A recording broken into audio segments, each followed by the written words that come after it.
4, 3, 2. Okay, folks, episode number 140 with the one and only King of Cards, Ken Goldin from Goldin Auctions. Ken, how you doing? I'm doing great, Patrick. We hear you typing, Tyler. I like you typing fast. We can turn that off. For some of you guys that don't know who Ken Goldin is, here's what I will tell you.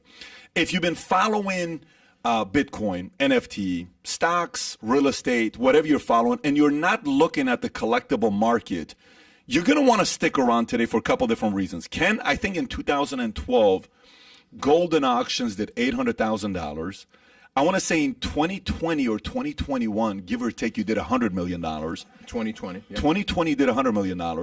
And last month alone, you did a little over $40 million. Correct. Which is insanity. This isn't cards we're talking about, right? Yeah. Collectible cards and comics and some of the other stuff. But we'll get into that, folks. Stick around. Meanwhile, before we get into everything, I want to make an announcement to you. We just got word this morning. It's all over the place. If you want to put it up, Tyler, so we can just get right into it. We'll comment into this before we get into Ken Goldin and others. And I think Matt Sapala's on his way, but his flight's been delayed 4 or 5 times. So he's going to join us right in the middle of it. So breaking news. Twitter share soars more than 20% after Elon Musk takes 9% stake in social media company. So let me get this straight. So he's been teasing that he's going to buy, or if he should start a company. We talked about this, whether he should team up with Logan or not, and Peter Thiel. He buys 73.486 million shares, which is 9.2%. Bought it for $2.89 billion. Within the first few hours, I think the stock went up 25%. Now it's 20%, which means on his $3 billion, he's already made $600 million himself. And here's a kicker. Some people are like, well, I got a text right now from a CEO of a major social media company. He says, why is he saying passive? Which is a great question he's asking me. Why is he saying passive? Because I'm just a passive investor. I'm just a passive investor in Twitter, right? Elon Musk is saying a passive investor. If you can look at who the biggest shareholders of Twitter are, look at this here, why it's so interesting. Zoom in a little bit. Morgan Stanley Dean Witter owns how much? 9.2%. What did Elon Musk buy? 9.2%. 9.2? Now, why didn't he buy 9%? Why not 9.1? Why 8.8? Who buys 9.2% of shares? You only buy 9.2% of shares to say, I'm the largest shareholder, tying Morgan Stanley ahead of Vanguard Group, who's third, by the way, if you can go a little lower. BlackRock is third. State Street Corp is fourth. Lone Pine Capital is fifth. Now, he's the same as Morgan Stanley Dean Witter. So, if you're listening to this, I kind of want to see your commentary below, what you think his motives are. I'm going to give you mine, but Ken, what are your thoughts about this announcement here? I mean, obviously, he's had some issues with Twitter, and when you have that type of money, you can wield your influence. And he's saying passive because basically he's saying he's not going to be an activist investor, not going to demand a change. But I think he's probably doing it and say, okay, guys, try and delete me, try and ban me, try and take me down now. And, realistically, when you have that type of money, you may want to live your life quietly and peacefully, or you may want to let people know that there is a gorilla in the room and you're going to impose your will. Now, I like hearing that. Can you check your phone? Is your phone Verizon or AT&T? It's Verizon. Okay, can you turn it off? Because I don't know if you need to or not. Okay. If you can turn off the airplane mode. Yeah, airplane mode would be great. Sure. Sometimes it picks it up. And if you need to turn it on afterwards, you can. Sure. So if you're Elon, is this, because this is breaking news. We're all just finding this out this morning. Yeah. Absolutely. Is this an economic play? Is this some sort of political play? Yeah. Is this a social media play? We're talking about, try to cancel Rogan. See what happens if you try to cancel Rogan and pull him off of Spotify. Who's the first call that he makes? You did a clip where the first call he makes is Elon Musk. And you bring in Peter Thiel, and who knows what they can create. So it's kind of like he's stepping in here to say, all right, I've heard the rumors out there of what I should be doing, what I should not be doing. So where do you think his mindset is? Is doing this on a random Monday morning? Is this an April Fool's? We're at April 4th. First of all, Ken knows this. When you're an operator building equity, you don't see anything helping increase your net worth or value than building up a company, right? I mean, you just look at that and you're like, what do I care about buying Twitter? Do I need my $3 billion to triple? No. Do I need my 3 to become 12 billion? I promise you that's the last thing he's thinking about. This is not an economic play. Not at all. If he wants to do that, he'll just put $3 billion and start another company. Instead of calling it boring, he'll call it lame, and just go build that into a multi-billion-dollar company, make his money back. No. There is a motive behind this. Mm-hmm. You better believe it. This reminds me of the scene from Bugsy. You ever seen the movie Bugsy? Yes. With Ben Siegel. You seen the movie Bugsy? You know that one scene when he's driving in Beverly Hills in his nice Cadillac, I don't know what car it was, and he pulls up to this house, and he's like, I like this house. He gets out of the car, goes, knocks on the door, and he says, yes, what can I help you with? I'm buying your house. It's not for sale. Yeah, I know, but I'm buying your house. You need to move out. No, you don't understand. We're not selling this house. Yes, you are. What's the value? I'll pay you 50% more than it's worth. You need to move out. He buys the house, right? Elon has the kind of money to just go in and say, hey, guys, you need to move out. This is my little thing here. Get out. I'm buying this. Now, here's the thing. So there is no, he's not making a move just because he's just making a move just to make a move. Guys like him don't do things like that. That sounds like that's an active investor, if you ask me. Yes, that doesn't sound too passive. What he broke it down, which is very important to know. He doesn't want the responsibilities of an active investor. But what would be crazy is the following, okay? There's only one guy crazier that many people on mainstream media may not want to buy Twitter, and that guy's a different guy. This is the one guy nobody wants buying Twitter, because now if he takes control, and people were bashing Jack Dorsey a lot when he resigned, and they're like, well, so glad he's gone and all this other stuff. Now a lot of people are starting to realize maybe Jack didn't have as much power as he once did with the voting rights. So imagine if Elon calls Jack, then there's a comeback like Brady coming back, or a Michael coming back, or or one. Great analogy there for our card guy. And then all of a sudden, Jack Dorsey teams up with his PayPal mafia buddy Elon Musk to take the Twitter to the next level. What percentage do you think Dorsey still owns? I don't know what it is. I don't know if it's a big number. Do you think that's less than 9%? Oh, there's no question. Right? There's no question. No. There's no question. I may be wrong. There may be a 12% number, but 13% number is what it is. There's a 2%. 2%. There you go. Okay, 2%. But 2%. 2%. So Elon Musk is now sitting there. So who knows what's going to happen? Now, there's a few other things. I mean, if he's really wanting to fulfill his move, if Elon really wants to fulfill his move, he needs to buy a WAPO and he needs to buy a CNN.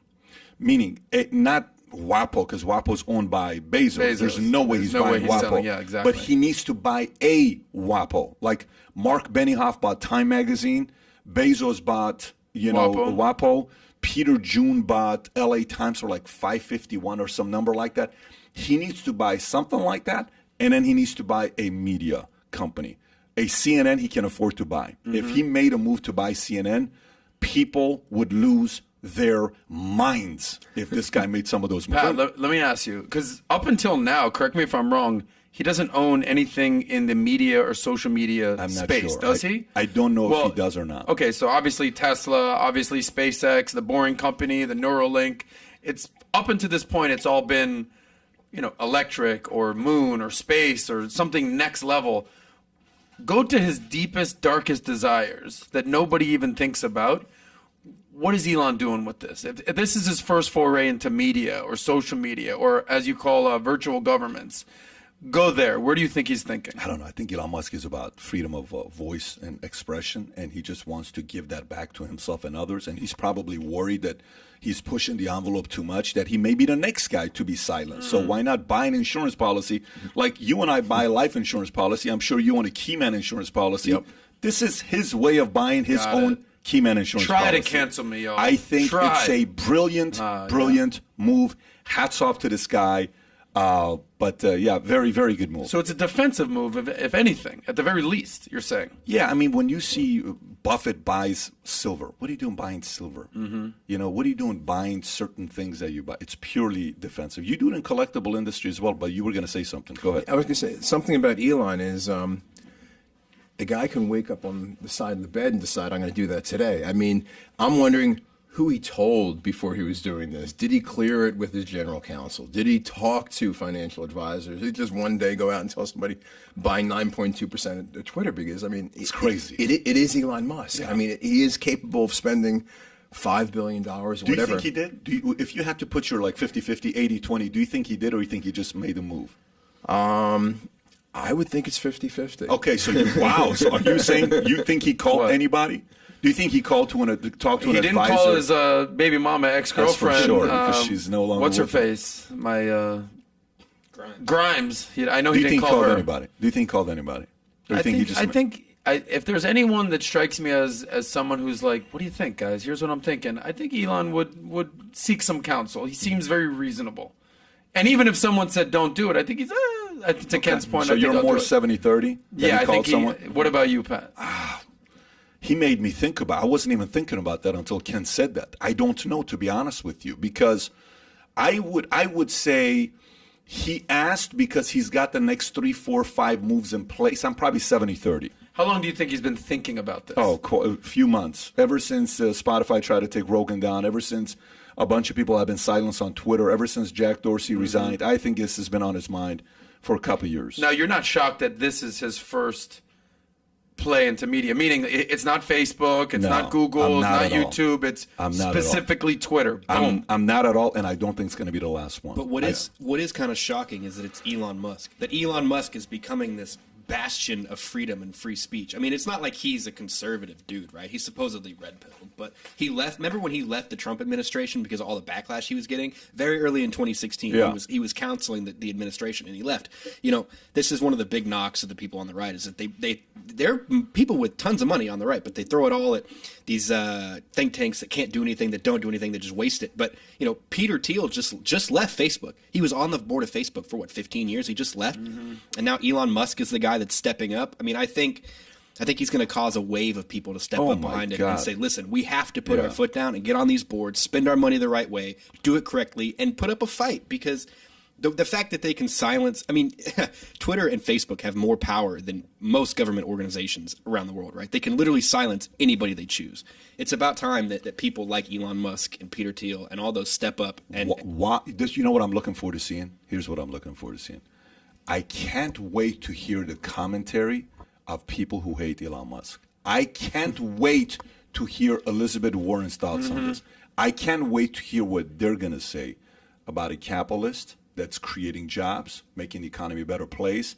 They're talking about EV, let's make it greener, whatever. Ain't nobody's been trying to do that more than this guy. He started the revolution. He started the EV revolution. But he gets the least amount of credit for it. So anyways, we'll see what's going to happen. And just wait until the government goes after him, man. I would not be surprised at all if the SEC tried to go after him Why for are you something. putting that in their ears right now? If SEC is listening to Can the we podcast, turn Tyler give down me a little bit? break. He's a little loud right now in Holy general, and now moly. he's getting a Get little him aggressive. How many shots of tequila did you have this morning? Seriously. Be honest. Did you start with your regular 2 or? I only had the 3. All right, but seriously, let's turn Tyler down, Georgie. Are you able? How do I turn my headset down a little bit? Can we get Exactly. It's a little loud. Get Ken down 10%. Get Ken down 10%. Ken, Okay. on behalf of Valuetainment and PBD, I'm sorry for Tyler. That was aggressive. I apologize. Okay, so that we was got a, Mickey Mantle in the that house was a today. little Let's bit, all be friends. That was a little bit more than 10%, George. If you can bring it back up slightly. Okay, so today you have a surprise for us. You said you brought a box. Do you want to show them what you brought? I don't know if you have it with you or if it's outside. It's in the green room. Is it in the green room? Yep. Can I have one of the guys grab it and bring it so we can maybe break Yeah, it but here? they just bring the whole bag because I've got supplies in there too. Bring the bag, baby. Can you, whoever is in there, send somebody to go to the green room. He's got a box to open up. But while they're doing that, tell us what you just did with some famous guy some people may know last week on the day that Will Smith, that whole story. Tell us what just happened. So I flew to Toronto Okay. with a box of 1986 Fleer basketball cards. Can you which put that up there so people can see which one that is? originally came out at probably 25, 50 cents a pack. Went down in 88 to like $4.99 on closeout, and now is about a $300,000 box of cards. So we opened up that box, and then we opened up 10 cases. Thank you. 10 cases of a product called 2020 Panini Flawless Basketball, which is obviously a modern product, but people are looking for this very special LeBron James card that has the logo off his jersey from all 3 teams he played for: Cleveland, Miami, and the Lakers. So we were there. I was up in Toronto at a private gathering and spent about 6 hours with with Drake, about 4 of it opening up cards and 2 hours of it watching the Oscars and eating. So this whole thing with Oscars is going on. You're watching it live while you guys are open up cards. What happened there when he's Will Smith? So we did a promo shot, showed what we're gonna do. You and Drake, you're saying? Yeah, Drake and I. Let's not gloss over the fact that you're spending 6 hours at Drake opening up cards, Ken. By the way, can you just show that real quick? Can you give us permission to show that or no? Sure, yeah, absolutely. If you want to show a clip of that of them you together. can go on. You can go on at Ken Goldin. It's probably all the best videos. Yeah, go to at Ken Goldin. Is that at Ken Goldin or who is that? Goldin? That's me right there. Okay. So which one you want to show? So show the one with me holding six cards right there. Okay, go to the left. Oh, that one right there. There you Put go. the audio. I know. So there's Ken and Drizzy here we go. hanging. So right off the bat, you can see that is on the back of the card's a sticker. Yeah. So we've got a Kareem sticker on the back.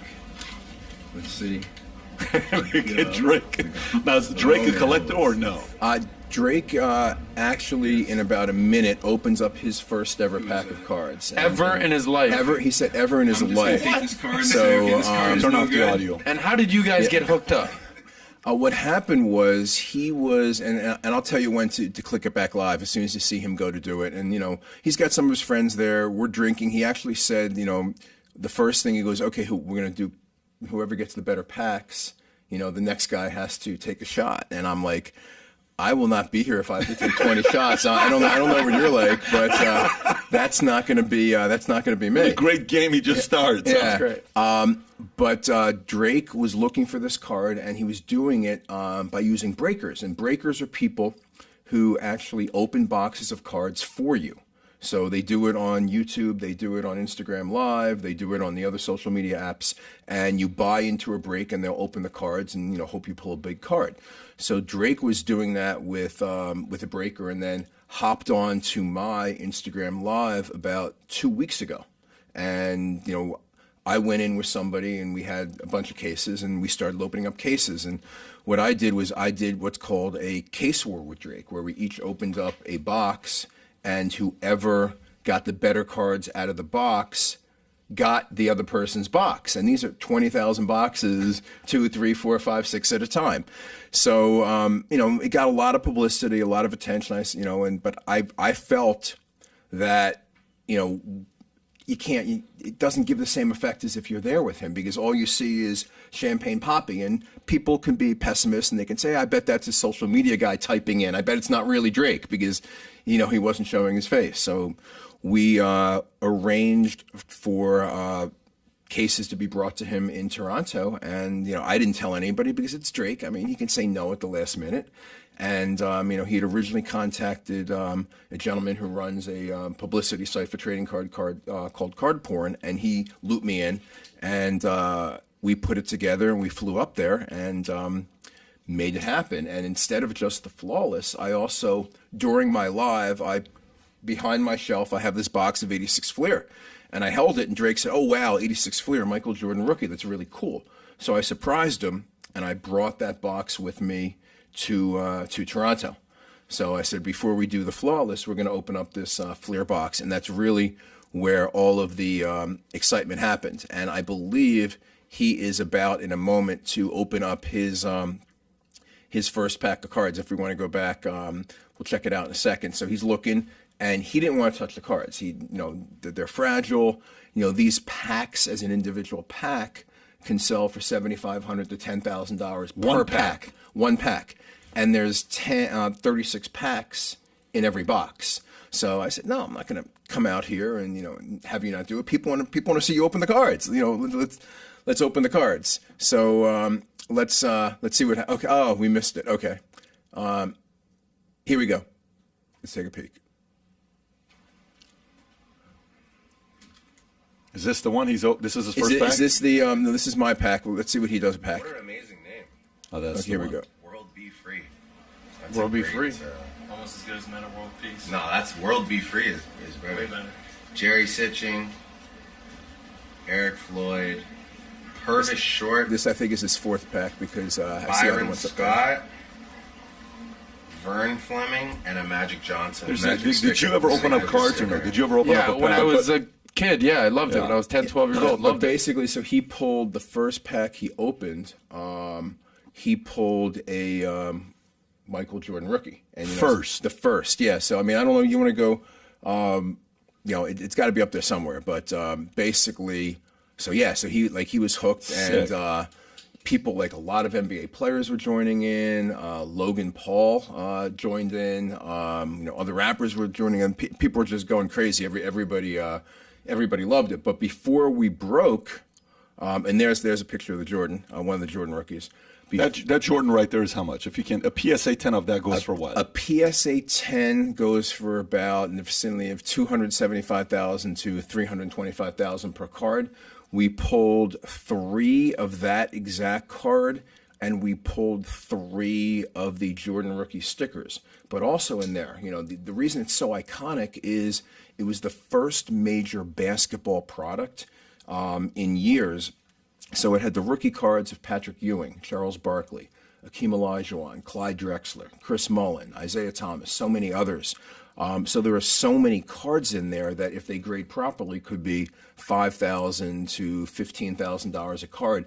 There's one oddity, a no-name player named Johnny Moore, but his card is scarce in a 10. One of them graded a 10 recently sold for $90,000. And he's like a common otherwise.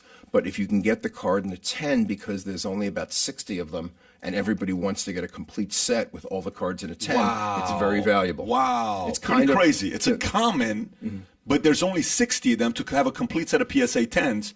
You need this guy to get a 10, and it's a $90K. Yes. Nobody could even tell you who Johnny Moore is right now. No, absolutely not. You just made him famous. This again, it's been since '84. Pat, Last time. let me ask you. Yeah. We have all sorts of guests on. We just had Cenk Uygur on the other day. We've got a laundry list of amazing names that are coming on this week. What is it about Ken and what is it about cards that appeals to you that you're like, we got to talk to Ken? Because you've been, quite unashamedly been a card collector for years. So what's your story with all this? Listen, for me, look, I think you started collecting cards in '78 is the story I read.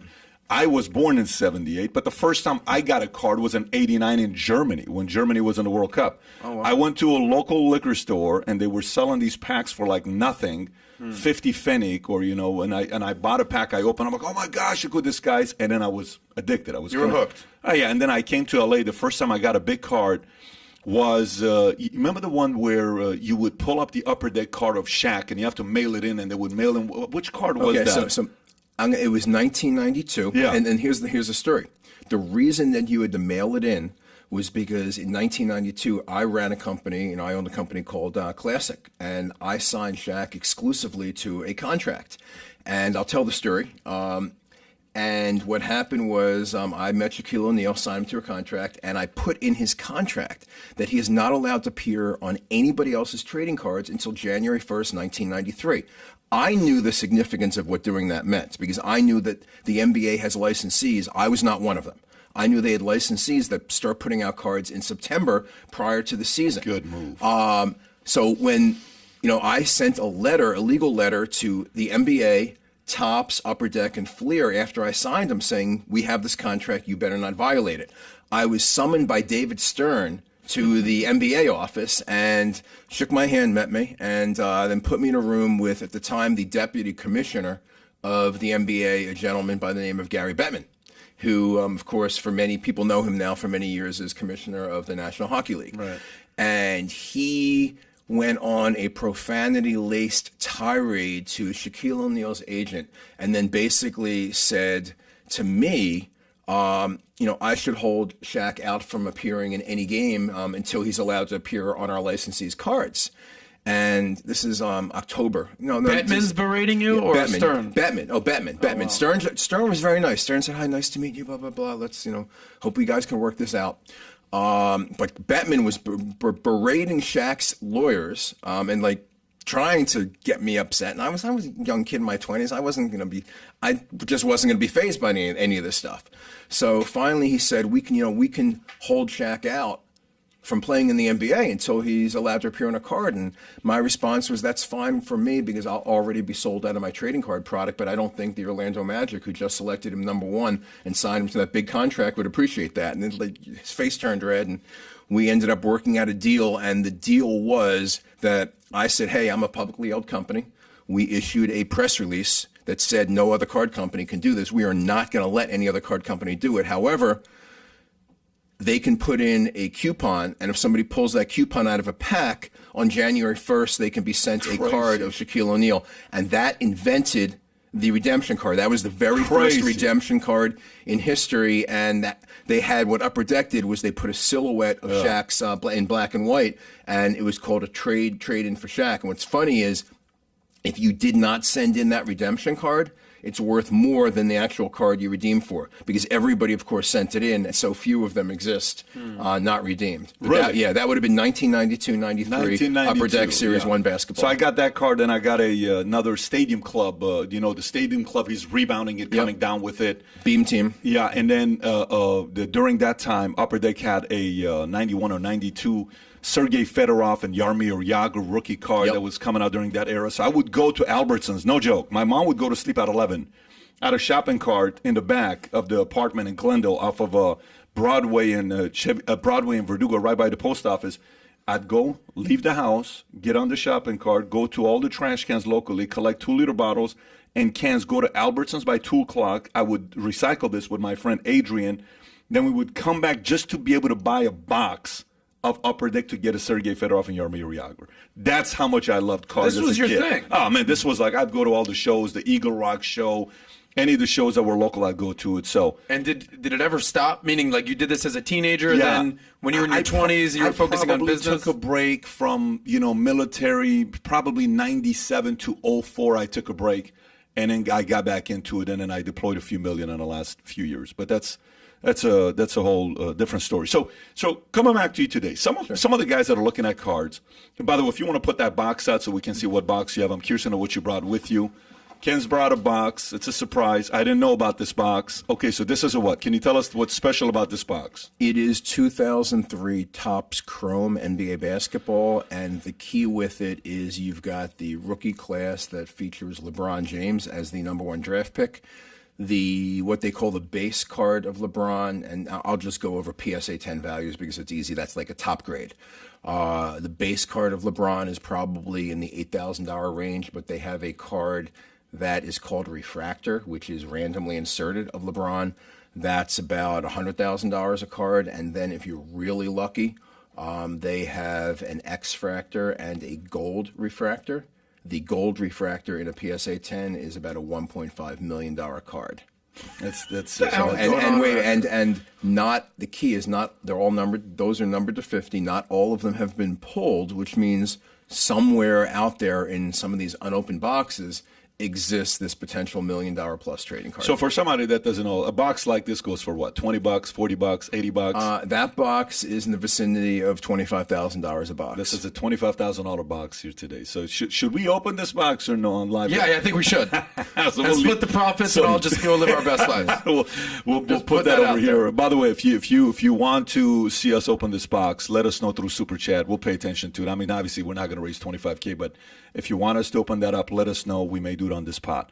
What I do want to do before I go to you is the following. Okay, Ken, for some people that are like, come on, man, baseball cards. I mean, why the hell would a trading card sell for as much as it does? An article came out recently talking about the top 10 most expensive cards ever sold. Now, you're going to correct this article. I'm certain of it. It's on page 3. It says number 10 is Honus Wagner T206 PSA 5, sold for $3.1 million. A PSA 3 Honus Wagner sold for $3.7 million. A Wayne Gretzky 79 OPG, the one I sold for $2.1 million, sold for $3.75 million. Honus Wagner PSA 2 sold for $3.75. Can you see it or no? Here, let me give it to you. No, it's not. Here you go. Right here. You got it right here. Okay. You're looking at the wrong one. I don't know why you put the wrong one. Yeah, I was going to say. Mike Trout, in 2009 Superfractor autograph, sold for $3.9 million. Pat Mahomes sold for $4.3 million. Luka, on his birthday, is sold for $4.6 million. LeBron James, RPA, rookie patch autograph, sold for 5.2. Mickey Mantle, 52 tops, sold for 5.2 million. That's a PSA 9, by the way. That's not a 10. That's a 9 that sold for 5.2 million. And then Honus Wagner, T206, SGC3, sold for $6.6 million. Are these people crazy for spending this kind of money on cards? No, not only are they crazy, and a lot of people talk about cards and they don't understand. What trading cards realistically are a serious collectible. You know, people who buy ultra high-end trading cards are the same type of people and the same mindset of people who buy Van Goghs, Renoirs, Warhols, and things of that nature. What you have to realize, and I'm going to give one example, T206 Honus Wagner. Now, T206 means, tobacco, and it's just a designation. 206 was the serial number they gave back in the 1930s and 40s when they were coming up with a catalog system of cards. But the set was issued in 1909, and they put the cards in packs of tobacco, either pipe tobacco, one brand was chewing tobacco, but basically cigarette tobacco, and they would stick the card in a pack. Those cards became very, very popular as the turn of the century, had Ty Cobb, Cy Young, Christy Mathewson, everybody. Mm-hmm. But Honus Wagner, the legend goes, did not, even though he was a big chewer of tobacco, did not want to promote tobacco to kids. So he demanded his card was removed from circulation. Interesting. And it became very, very scarce and very desirable.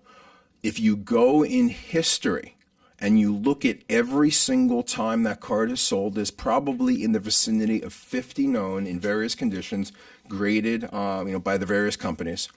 But if you go in history and look at all of the sales of a T206 Honus Wagner, and what I'm about to tell you, I don't think you can look at and compare to any piece of art, any precious metal, or any stock.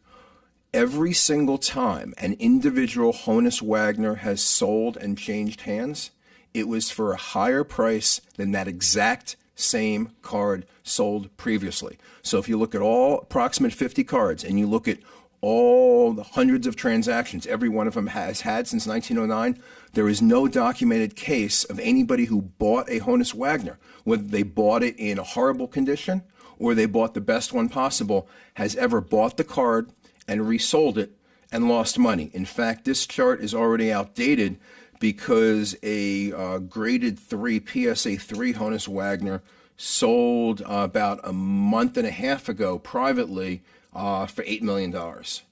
So, and I know, look, there are other cards on here that if they sold would shatter. If Ken Kendrick ever sold his T206 Wagner 8, he would get $40 million plus. The first person to sell a 52 tops Mickey Mantle in a PSA 10, there were 3 of them, is going to get over $25 million if any of them ever let it go. And I've tried aggressively with all the owners. We tried together one time together. Yes, I made an offer to you. Yes, you did. Yes, you did. It was a pretty aggressive offer. It was a fair offer. However, these individuals, there's only one that's a potential target. What number did I give you the day you and I spoke? I'm comfortable if you say publicly. What number did I? It began with a 2. I don't know the exact number. Yeah. So there you go. So I made an offer to buy that. I really wanted this card, but it is what it is at this point. Yep. Yeah. And basically, the mass-produced cards, that you buy in a store today out of a pack that are not random, that are just, they produce tons of. That's not what we're talking about the investable assets. We're talking about the investable assets are the truly rare cards of the all-time great players, whether it's a Honus Wagner, whether it's a Michael Jordan, whether it is Wilt Chamberlain, whether it is Mickey Mantle, Willie Mays, Wayne Gretzky, for example, as you've learned. And to give an example, you set a record for the highest price hockey card ever sold, and then the card was resold after that for $3.5 million. Yeah, for $3.5 million. I sold it. Everyone's calling me. Oh my gosh, Pat! $2.1 million for the 2 cards because I did the tops and the OPG. Yep. 6 months later, it sells for $3.5 million. Yep. The one card. Yeah, the one card. The one. And by the way, the guys that bought it from me, the tops people that bought it from me, were the rally guys that bought it. Correct. And they sold shares of the rally.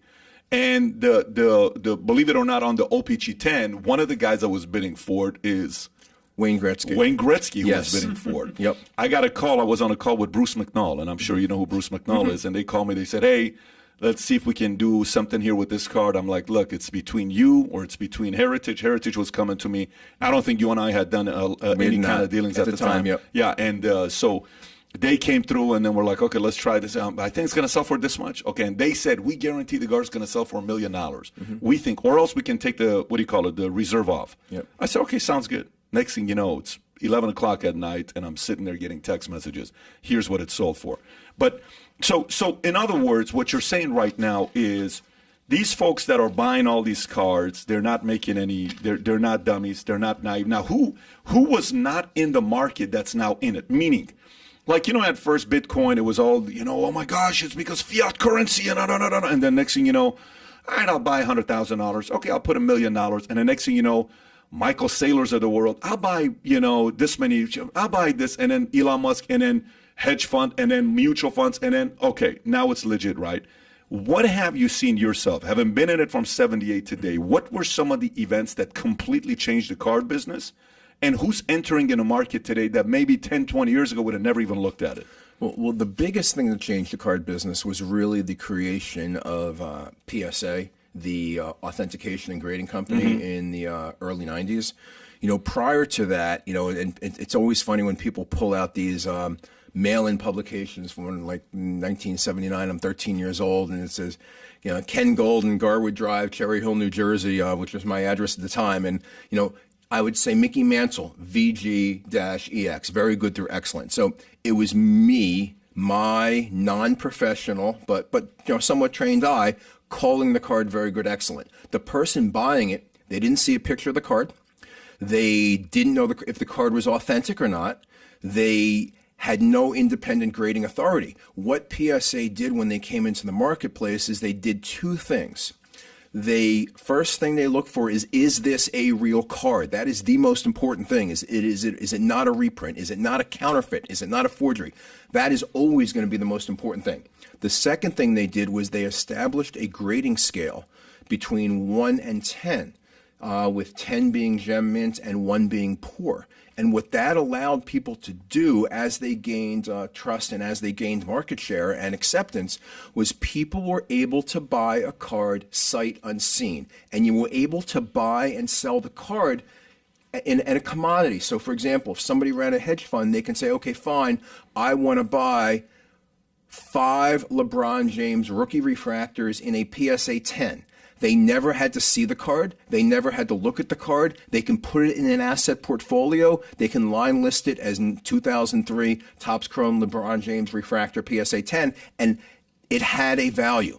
So that between that and establishing the price guide, what that allowed to happen is it went from when I used to go to card shows and people would just go to card shows as a kid, to now being able to buy and sell over the internet and buy and sell, at first early in the late 90s, it was eBay. And then obviously companies such as Goldin, where we, sell, tens of millions of dollars of this stuff virtually every week. But now the people that are in it are not just collectors. You have individual investors, you have serious collectors, you have the entire foreign market. In 2012, literally, I would say less than 0.1% of Goldin's business was probably overseas buyers. Now, I would say 25% of all the weekly new registers are from outside the United States. Not 25% of our volume yet, but 25% of the new people coming in. In addition, you have these fractionalized share companies. You mentioned Rally. So you've got Rally, you've got Collectible. Can you tell people what these are, how it works? So what happens is basically it's crowdsourcing. What they do is just like a stock. You talk about Tesla. Tesla has probably hundreds of thousands or millions of people that own a tiny, tiny, tiny fractional piece of the company. That's what a share of stock represents. So what they came up with said, okay, let's take a collectible. Let's say the collectible's worth $100,000 and the customers can't buy it. Because an individual can't buy it, it's too much. But what if they want to own a small piece? So let's say you can take a $100,000 item and sell 10,000 units of $10 each to represent. Now somebody can own 0.1%, 0.01%. That's great. They can own 5%. And that is what happened with Rally and your Wayne Gretzky Topps rookie card. That's even what happened with Rally and a copy of the Declaration of Independence. I sold Rally a couple years ago a T206 Honus Wagner that was a PSA, it was, I think, an SGC Authentic. It went out at an issue price of $500,000, which people thought was high at the time. Right now, it's trading on their platform at $2 million. So it is. That's crazy. Yeah. And by the way, Rally, correct me if I'm wrong, Rally also helped collectors who own the cards increase the value of the cards because now they're buying, now there's more people that are participating. So the card that I sold to Rally for whatever number they paid for the tops, I think they paid $800,000 for it. Immediately, that card went up to 1.2, 1.3 million because they were selling the shares. So Rally kind of helped increase the price of cards. I just sent you the link with Declaration of Independence if you want to pull that up. But please continue. Oh, so that is a big part of it. Also, now there are mutual funds that are buying cards. There are dedicated trading card funds where, I know one company is already, I think, on their third different fund to buy trading cards that are buying cards. That started with a company called Blowout when they did the Blowout Wax Fund. Talk about a fund you wanted to get into because they did it really before the boom. They started it, I think, in 2019, before the whole COVID boom with collectibles. But they took sealed wax product like this, and they just said, okay, fine, we're going to put a $2 million of sealed wax into a fund, and now the fund has a value of about $11.3 million.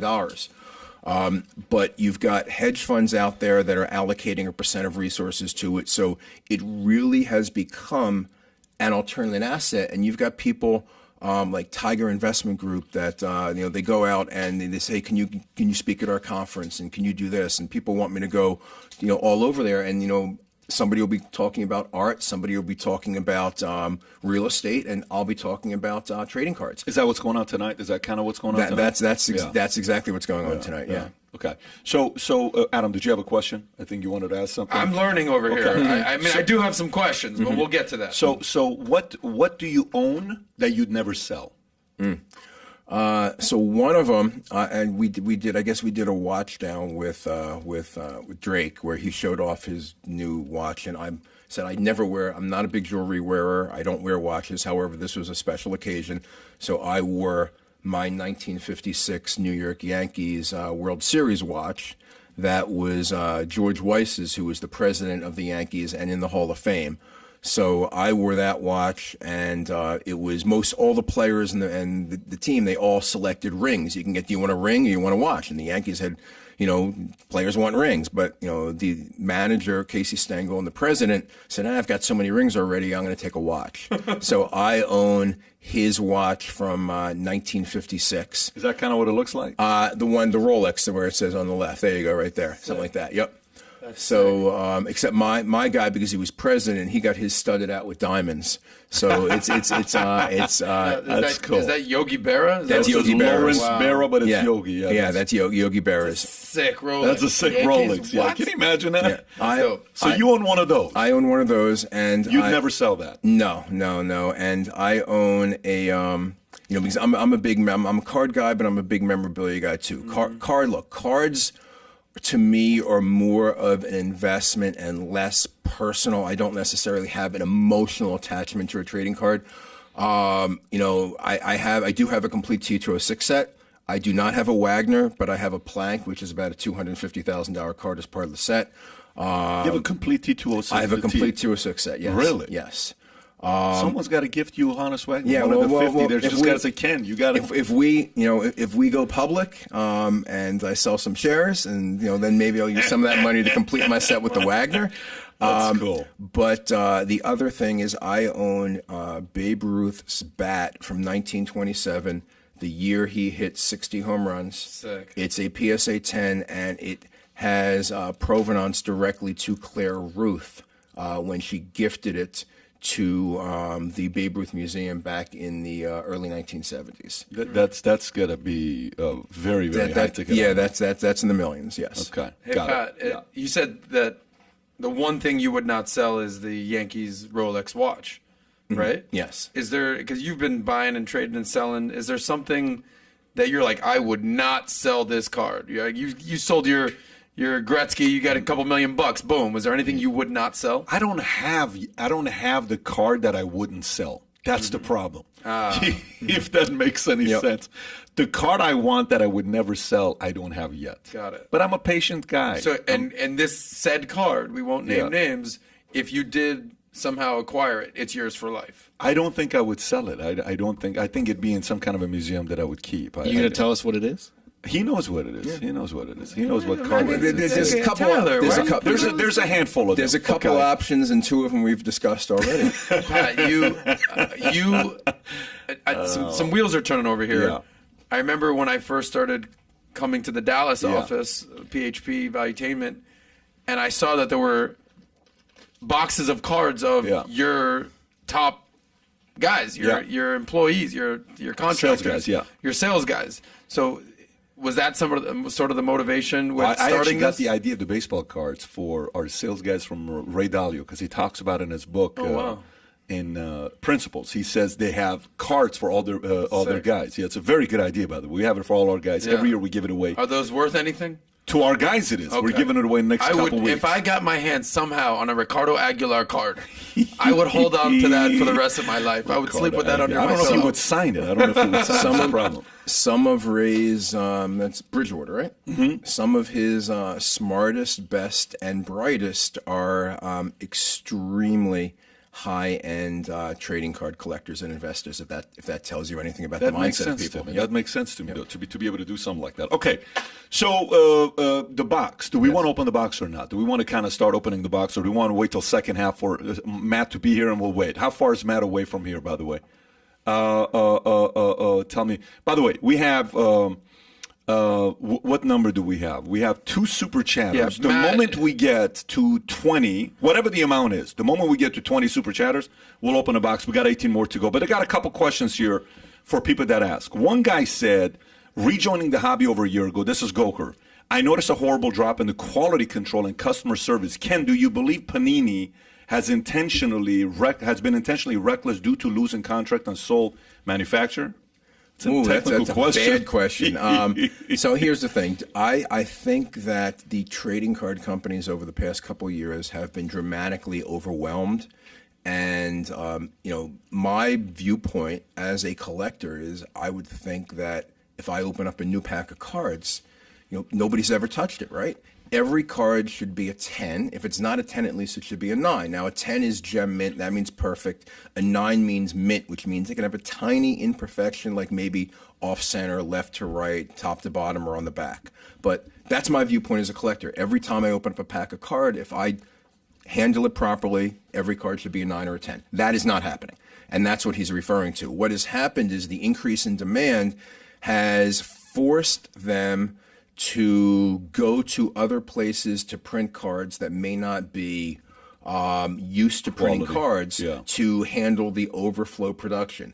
The other issue is as companies like Panini produce these ultra high-end cards like Flawless, like Eminence, which was horrible to get graded. It came out to pay. I think they canceled it because it was so difficult to keep the quality. Yeah. But the cards are so thick. They're making such a big surface area that they're giving so much area on the corners to get touched up and to notice that there's a tiny ding on it. So look, people have been opening up cards of some of those products and literally be getting a 5 or a 6 right out of the pack because the card was mishandled. The other issue and the problem that companies like Panini and Topps have is when you have an athlete autograph a card, they're handling the card. So the athlete's going to sign a card and he might drop it on a table. All of a sudden it's got a ding corner, and that's, it's a signed card of that athlete, but it's got a ding corner. So all these things play. But 100%, I would say if you look at trading card product produced in 2012 through 2016, the ratio of cards that are perfect out of the pack were higher than they are now. But no, there's zero chance that Panini is mad that they lost their licensing to Fanatics and is intentionally producing poor quality cards. No, Panini wants to sell as much product as possible while they have their license. They want to make as much money as possible, and possibly they want to look good as possible so they can be a takeover target by Fanatics, just like Topps was a takeover target. You know, it only makes sense for Fanatics to want to start making trading cards earlier than 2026 in basketball and football, and that Panini and Fanatics will work out a deal for the licensing. I hope so, because it was a brand that everybody was swearing by and talking about for many, many years. Yep. Silly White Boy's got a question here. Says, let's get that box. That's his name, by the way. Yeah. We know him. Let's get that box open. Ken, have you gotten into TCG like Pokemon and Yu-Gi-Oh? If so, what's your opinion on them? Sure. So first of all, as a personal collector, I do not personally collect TCG. However, my 8-year-old son, Paul, is a big Pokemon collector. I also, for those of you who follow me, know that I have broken Pokemon cards with Logan Paul, and I'm friendly with him, and Logan is actually an investor in Goldin. So I recognize, and he's the biggest Pokemon guy out there. He wore at WrestleMania 2 nights ago. Put the picture up. He wore this card 2 nights ago. In fact, that's why that card is not on here. That's the list is also outdated because he paid $5.275 million for that Pokemon card right there. You see a PSA 10. Yep. And he paid $5.27 million. Now, what makes that card so special? It's so what it is. It was a special promotional card of Pikachu, one of the most loved characters. Like, he's designing the Pokemon cards. It's called the Illustrator. There are only, I think there are less than 40 that are known, making it, in theory, rarer than a Tito 600 Wagner, although it was made 100 years after. So it is a modern card, but it is basically the Honus Wagner of all Pokemon cards. And this is my viewpoint on Pokemon and TCG. And it's also my viewpoint on comic books, which I think is really a blossoming investment for collectibles. Baseball is really a U.S. sport. You can say Asian sport as well. But you go to the street and ask a kid, do they know who Roberto Clemente is? Do they know who Willie Mays is? A lot of them won't. Ask a kid if they know who Joe Montana is. They're not going to. Ask a kid if they know who Charizard is, Pikachu is, Batman, Superman, Spider-Man, Wolverine. They're going to know, and it's global. What a point. So you have a worldwide population. I don't know how many people in the world right now. Is it 5 billion? 8 billion. 8 billion? Jesus, it escapes. So 8 billion, you have access to the entire world where they know these characters, whether it's the TCG characters like the Pokemon or Yu-Gi-Oh, or especially the Marvel and the DC characters. I mean, Marvel is part of Disney now. So years from now, people are going to say, oh my God, Wolverine actually had a comic book, Spider-Man had a comic book, and I can own the creation of that, or I can own a Action Comics #1, the first ever Superman, or Detective 27, first Batman, or Batman #1. So I think that I really like all of those areas long term, based on the fact that it has a constant replenishing of the potential people who might be interested in buy that product. Very cool. Alan Carpwood just asked a question. My son, who was 13, purchased a rare 2016 Bowman Chrome Tatis, Fernando Tatis, autographed, a rookie Twitter, number 23, right before the COVID card boom. What do you think that card is worth now? Oh my God. Okay. So let me put this in perspective for you. So that's a variation. It is, I believe, a retail variation, not out of the hobby box. So if you compare that to a red refractor of Tatis, which is limited to 5 autographed, that's going to be in the range of $250,000 to $350,000 for the card. So this card, I'm not great with the retail versions, but it could potentially be $50,000 plus on that card that he pulled in 2016. So a 13-year-old kid got a $50,000 auto card. There you go. Good for him. Gotta love it. By the way, this is a $25,000 auto box that will open up here in the second half shortly. But so another question for you. In when it comes down to, I saw you the other day, you talked about a player that I also feel is undervalued, a card, an investment that's undervalued. Who do you think is overvalued today? who do you think is undervalued today? So one, I'll kick it off for you, and then you can go from there. You said Willie Mays. I agree with you. I think Willie Mays is fully undervalued. I also think the guy's jersey I'm wearing right now, I'm wearing a Ruth jersey. It's not a mantle. It says Ruth in the back. I think Ruth is undervalued. I don't think Ruth is actually getting the value the card it deserves. I may be wrong. I want to hear your thoughts. But what would you say is overvalued? What's undervalued? I don't want to get too much into overvalued because people will people who hold that card will get mad at me. I would say that I think that there is a lot of speculation on basketball players who have less than 3 or 4 years of experience in the league and whose career could potentially end before they accomplish anything in the NBA. And on those type of players, you need to be careful.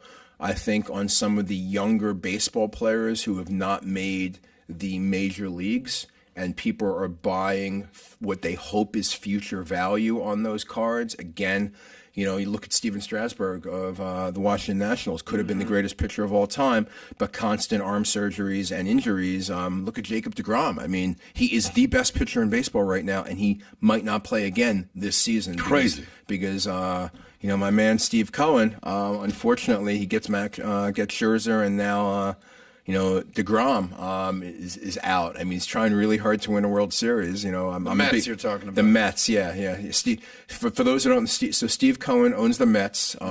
He is also one of the on my board of directors and one of my largest shareholders. So I root for the Phillies, but for him, I also root for the Mets. So it's disappointing to see deGrom get injured. But I think players who are a little bit less established without the track record, that would be the area I put into overvalued. I also think cards like it's what base cards, and this is a pattern you always see. That this is going to happen 100% of the time. You open up a brand new product, the product first comes out, people pull the base cards of the hot new rookies, they get them graded. Those highly graded cards sell for a lot of money. They always go down. They're going to go down because there's a small number of supply at the beginning, and people who rush out and buy them. This is a very good point you're making. People buy them when the population report is maybe 500. At some point, that population report may be 50,000. So don't rush in. I'm not talking about a card like a 1 of 5. That's the cards that are numbered individually in the card. That's in a different stratosphere. The cards that are not numbered in the newer product, don't rush out and overpay them at the beginning of the product cycle because they'll go down. Product, I think, is undervalued. I think, first of all, I do think that Willie Mays as a baseball player is drastically undervalued. I think that most of Babe Ruth's cards are undervalued. I really like the Baltimore News Ruth. I really like a card, what is called his true rookie card, called his 1916 Sporting News card. To me, that is one of the 5 most iconic cards of all time because it is the first professional rookie card of Babe Ruth, and the highest grade of that card sells for a fraction of what the highest grade of Mickey Mantle's card sells for example. I think the older guys in football and basketball compared to the modern guys are dramatically undervalued, whether it's a Chamberlain, whether it's a Russell, whether it's a Johnny Unitas, whether it's a Jim Brown, whether it's a Joe Namath. Those guys do not get the attention. I think that I'd like to say that soccer is undervalued, but you've seen such a big boom in the past couple of years that it's really caught up. Like you want to see something crazy? So this is something we're going to hand out tonight. Look at the numbers on Messi and Ronaldo, and during the time period. I mean, that 2016, this card, very important. 2016, this card sold for $8,600. That's a Messi card. 4 years later, it sold for $116,000. This year, it sold for $304,000. That's a $19,884 increase rate of return. Holland sold for $33,000, then $148,000. Ronaldo sold for $1,300 in 2014. $4,000 in 20. Is this accurate? These are the $4,000 in 2017 and $320 Just The this year. exact same card. So Holy those numbers were based on the exact card, the exact sale of that card. insane. 24,000% return. 24,000%. In a span of 4.5 years. Yes. That's insane. So you're saying soccer's one as well to look into. Zion Williamson, is it too risky at this point? Is it buy, Yes. sell, hold? What would Zion's you a hold. Okay, you can't. I don't think you can buy it. Okay, but if you have it, I think you have to wait until he comes back and performs. There's a lot of hype built into Zion. I would say it's definitely a hold. I personally would, unless it's like dirt cheap. I think Zion is such an amazing player. He's such a potential dominating athlete. But is he? How often is he going to play? How often is he actually going to be on the court? Is the problem. Yeah, they showed a image the other day. I think NBA did or ESPN or SportsCenter did, saying the first 3 seasons Zion's only played 3 more games than Odin did. Yeah. In his first 3 seasons, and you know what happened to Greg Oden, Portland and Trailblazers, and he's done. Yeah, and the other, as a category, I think that overall, sealed vintage wax product, and I'm talking about vintage. In this case, I'm saying anything that's like not in current production, because all these cards, as they get graded, what's called the population report, how many exist, go up. But every time a box is opened of one of these classic products, there's one less in existence. For example, 86 Fleer. I'm an idiot. I'm crazy. I opened up a $300,000 box of cards with Drake. There's one less of those boxes in existence right now. Okay, so yes, we pulled all the Jordan rookies, but it's kind of like they say, keep it sealed in the original box. And I think that is a real safe bet, because you go out, let's say you buy a 1996 box of basketball cards, keep it sealed.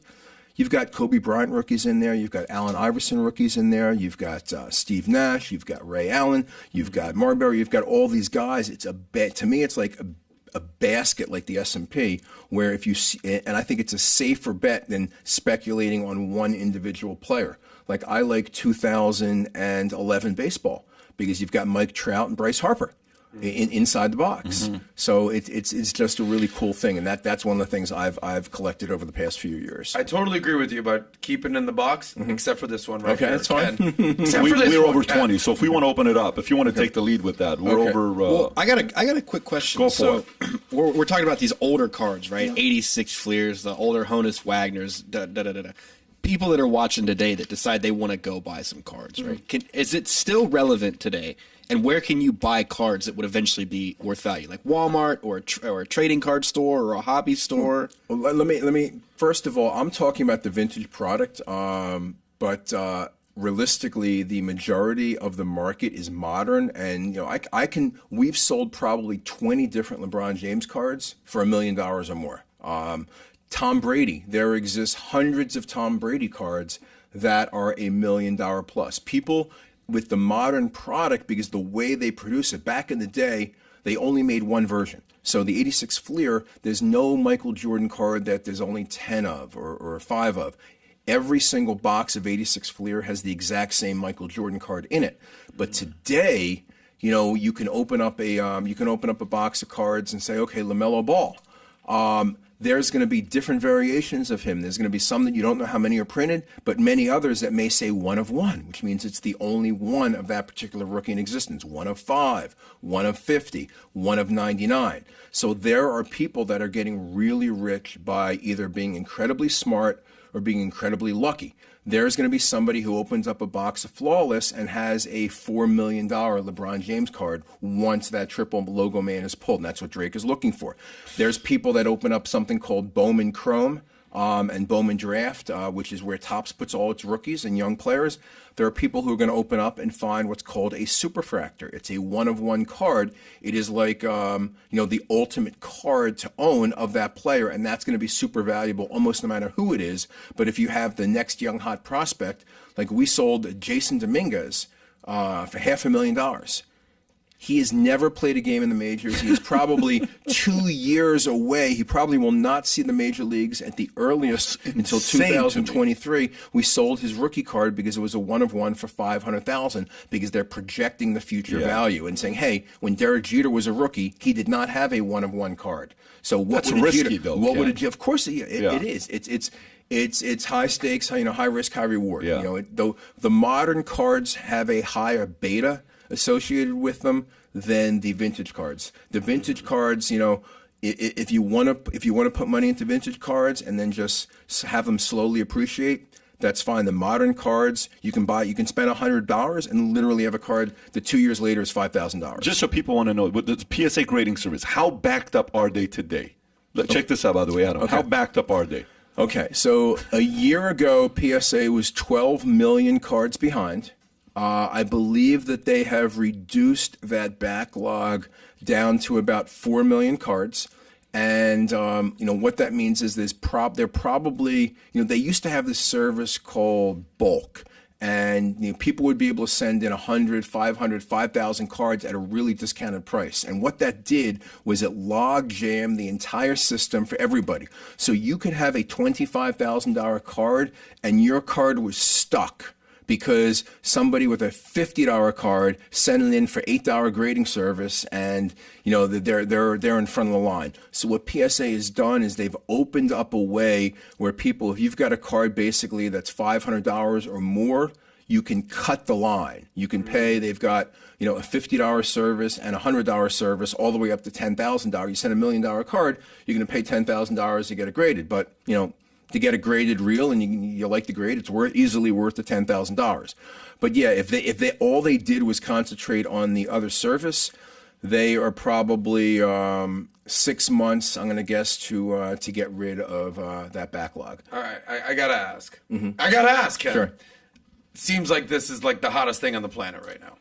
Clearly. Yep. So you're not gonna get offended by this. I hope not. But I remember a time when I was a kid and I was collecting, 86 Mets, and it was like a big deal. I was a kid.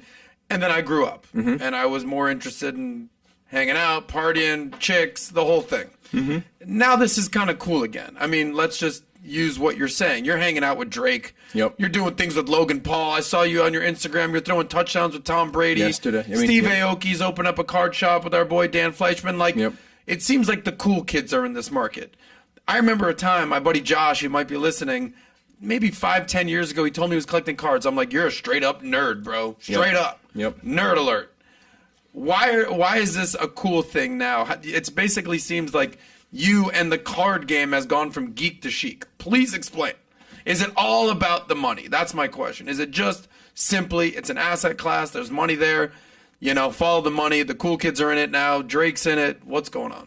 Well, it's definitely part because if it's an asset class, but it also it gives you, honestly, first of all, there are people who just love the cards. They love the look, they love the design, they get excited opening up packs. But do you bet on sports? Not anymore. I've been to GA. It's a problem. Okay. Let's say you've bet, people bet sports, right? Yes. They like sports, don't they? Correct. Okay. I'm a big sports fan. Just don't get it twisted. Okay, fine. So if you bet a game of sports, do you feel that you have any control over whether or not you're going to win that bet? No, I wish I did. So, unless I know Tim Donaghy. Yeah, if you said you did, you're lying or you're delusional. Okay, right. Because if you bet sports, the theory is it's 50-50, but less than 50 because the house takes money. The difference between sports and cards is trading cards, especially modern cards, could be a little bit like sports betting. However, you actually have some control of your outcome. You can go out and decide, okay, fine, I am a baseball expert. And baseball's the best one because a lot of people don't know the young players. I can go out, I read the scouting reports. I know information about this guy. I can put money into him. If you know a basketball player, let's say you went to University of Kentucky, okay? And let's say you saw Tyrese Maxey. And Tyrese Maxey went way lower than he should have in the draft when the Sixers got him in the 20s. And you put money on Tyrese Maxey when he was, some of his cards were $50 or $20 or $500. Those cards have about 10 to 30x'd since he was drafted. So when you do something in trading cards, also it lets you root. So all of a sudden, guess what? It doesn't matter if you're a Knicks fan. You own a bunch of Tyrese Maxey cards, you're a 76er fan, and you want Tyrese Maxey to do well. So it's like sports betting. However, it lets you have more direction. It lets you have more control, and it lets you use your expertise a lot more than betting a single game. Okay, It's a very good way of explaining it. and having a fluke tip ball, run back for a touchdown, something like that. So that is part of the reason. Part of the reason is an alternative asset class. The other part of the reason is that breaking cards has become entertainment. You know, I was breaking a box of cards with Drake, and I had hundreds of thousands of people watching. I broke a box of Pokemon cards with Logan Paul. Over 10 million people have seen that video on YouTube. So all of those things have transformed. And when you look at a company like Fanatics, I mean, here you take a company that had no sales, no history of sales, no employees, and when they initially went out to take investments, I think they got a $4 billion valuation. So that shows you what the market thinks, and they have so much money invested, and they have tentacles everywhere. So they're going to have the players promoting the cards. The leagues now own a piece of the company.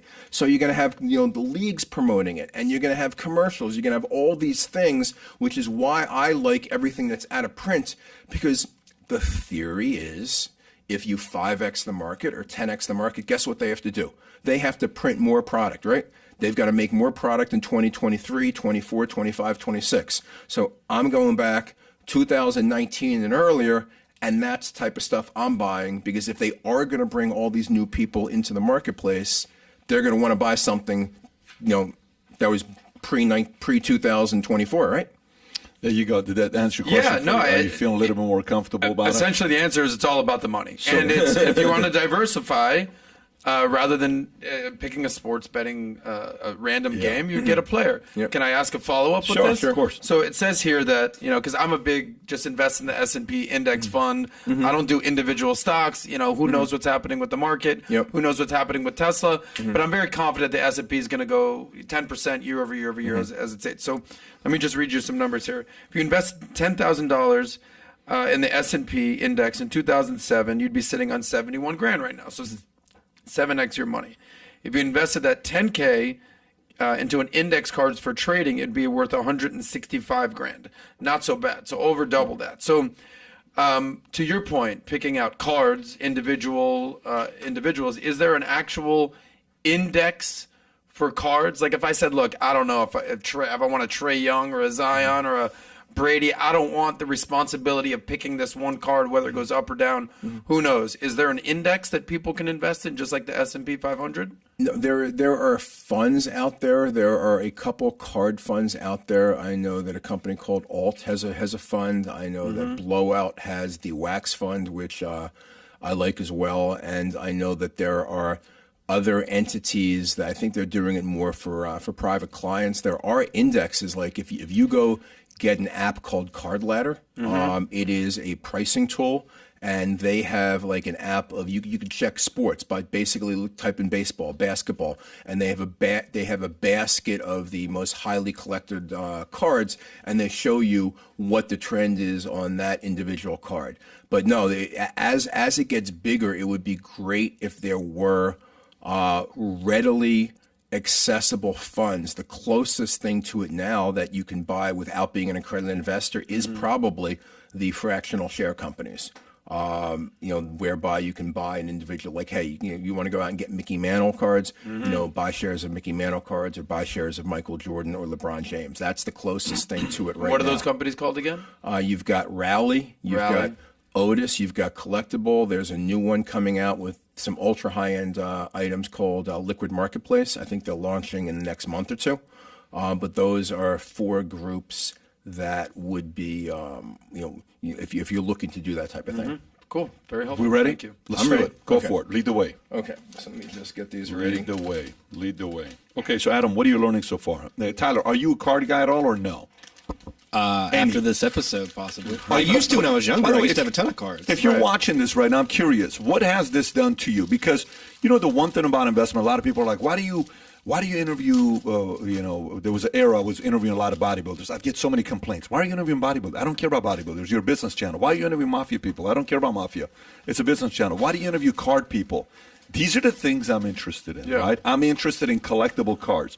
But if the audience is listening and you put a little bit of time into it, there could be a pretty good return for you with cards. How are you processing today's conversation? Well, at the end of the day, just to circle back to what you said, whether it's bodybuilding, whether it's mafiosos, whether it's even the Ken Goldins of the world, everyone's an entrepreneur. And they're doubling down on their specific skill set. So I'm learning that Ken is an expert in this. And you know how they say that the riches are in the niches? Ken's getting rich doing this. And he's following the most beautiful thing in life is but when is it making you, are you sitting there saying, no, 10% of my money goes into cards? But if there was an index fund, yes. Because you used to keep 200 cards on your desk. Yeah. If the maid got, feeling some type of way, she stole 5 of the cards, you wouldn't even notice. Boom, you're down $50,000. So for me, I wouldn't want a card tied up in my in my house. Here you go. So there's been a solve for that. For example, if you go to Goldin Auctions, or if you go to we shorten the name just to Goldin, Goldin.co, not com, but Goldin.co, and you click on Vault. What you can do is you can vault your cards. You can have them digitized so that you can see the cards, and there's a price guide analytical tool as well for it. So people buy, literally right now, we've got about $125 million worth of product, of individuals' product in this secure vault. It's fully insured. You never have to worry about it. You can log into your account. You have a portfolio of all your cards. If you sell a card, you can give us instructions to ship the card to somebody. If you want to put it, you can, click and you can list it on Goldin to be sold or for auction. So, and there are several other vaults out there. Obviously, I'm Goldin, so I'm going to promote mine. And it's actually a completely free service. There's zero cost. We insure it for free. The other thing it does is, if you buy something, let's say from an auction house elsewhere, and you are in a state that collects sales tax, the vault is located in Delaware. Therefore, you ship it to the vault, and there's no, you deduct sales tax off your invoice. The old Delaware approach. Yep. So there you go. So you're saying that you don't necessarily have to hold the tangible card. Correct. But Pat, you have all your cards. Correct me if I'm wrong. Unless there's almost all of it, not all of it. Okay, so why do you hold on to all your cards rather than use the service? It's going more in this direction, but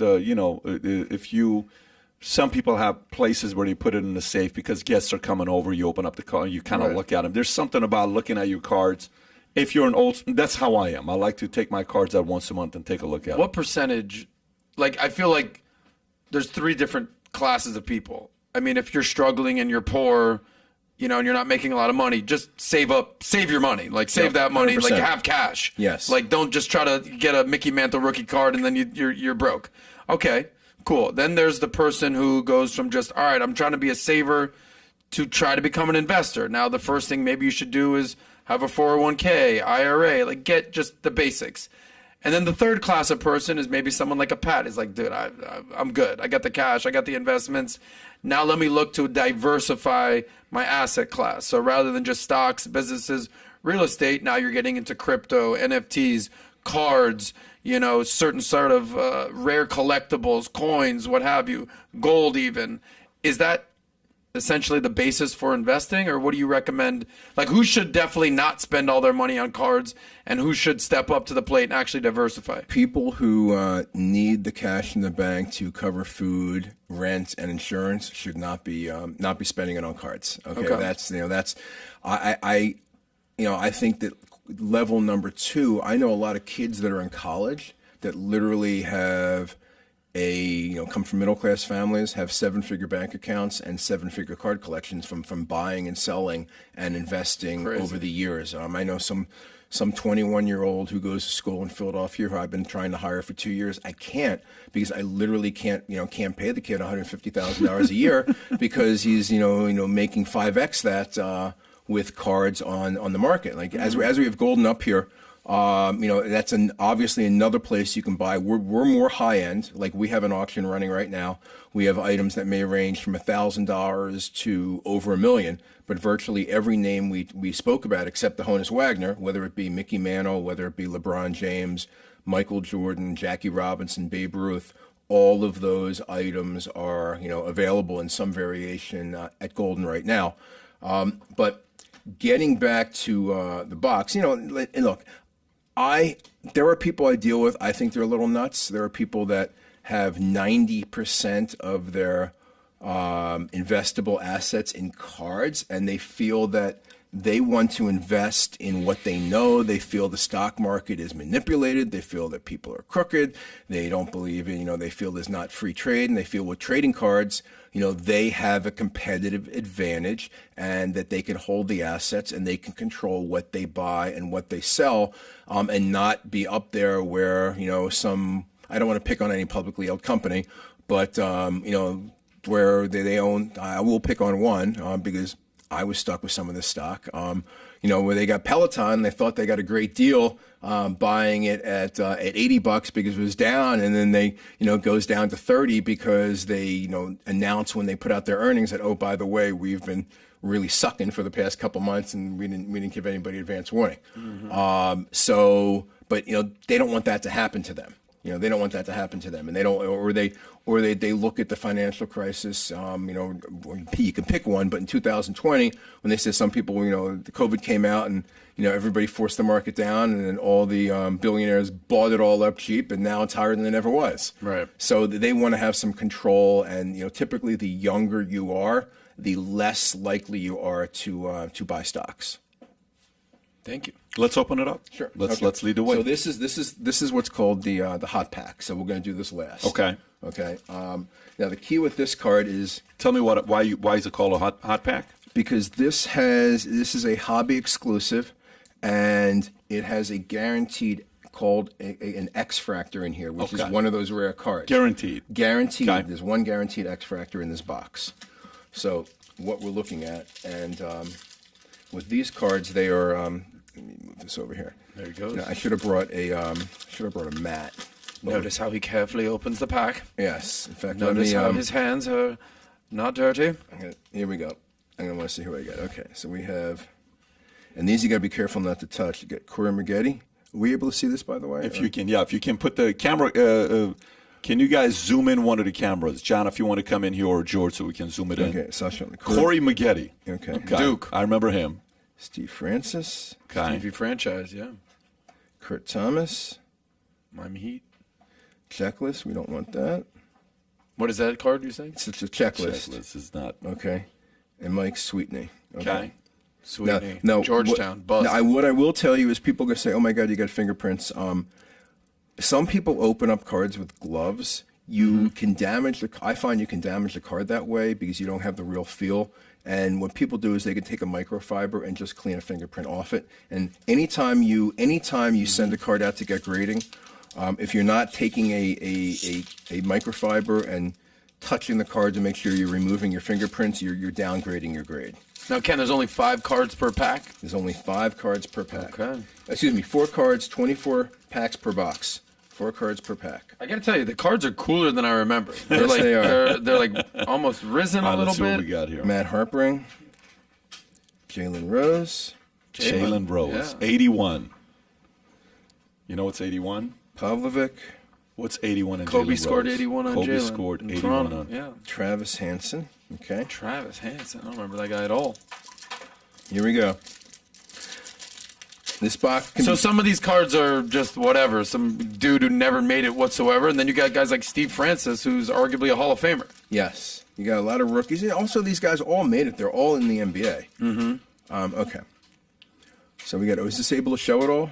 If you can zoom in, Yeah, we got Jorge in the case. If Jorge's Come around, on. we're going to be okay. Brent Barry, who was one of the greatest fantasy players of all time because he had amazing percentages Brent everywhere. Perry. Wow. He won the dunk contest. Yeah. Bobby Jackson, Great point guard, Minnesota. Marcus Banks. See these guys. Marcus Banks. Come on. UNLV. We need a LeBron out of this box. To make Yeah, it. we do, Ken.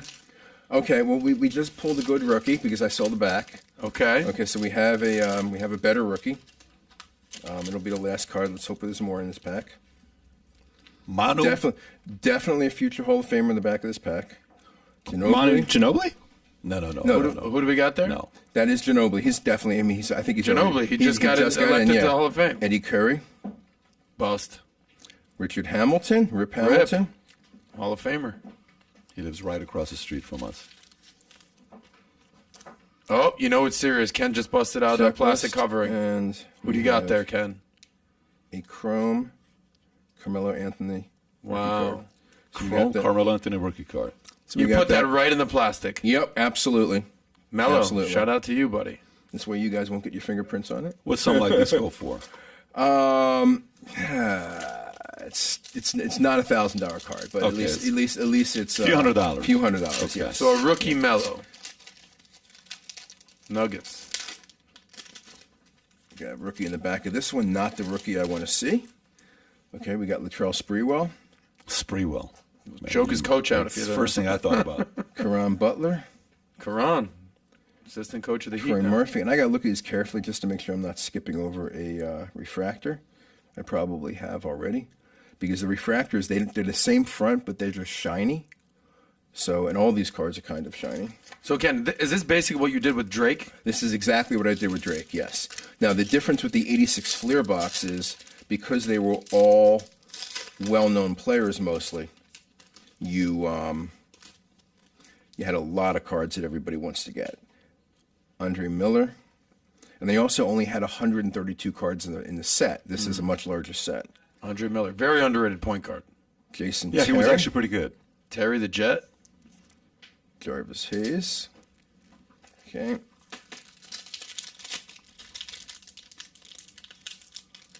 Come on.